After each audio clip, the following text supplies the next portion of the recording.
Hello, welcome back to the channel. In this video I explain how to add bank details in Instawork. So to add your bank details in the Instawork app and ensure you received timely payment, follow this straightforward step. So the first thing to do is to open the Instawork app, then log into your account. Then from there, tap on the profile icon located at the bottom right corner of the screen. Then tap on the settings icon, which is here at the top right corner.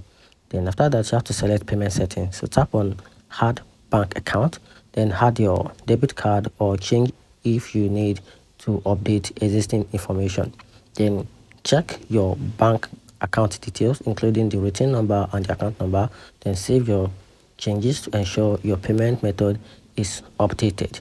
So in Instawork offer two payment frequency, so which is weekly and instant pay. So earning are processed every Wednesday for shift completed the previous Monday through the Sunday. Funds are typically available by Saturday depending on your bank. And on InstaPay, after completing your second shift and waiting for 7 days, you become eligible for instant pay, allowing you to receive earnings shortly after checkout.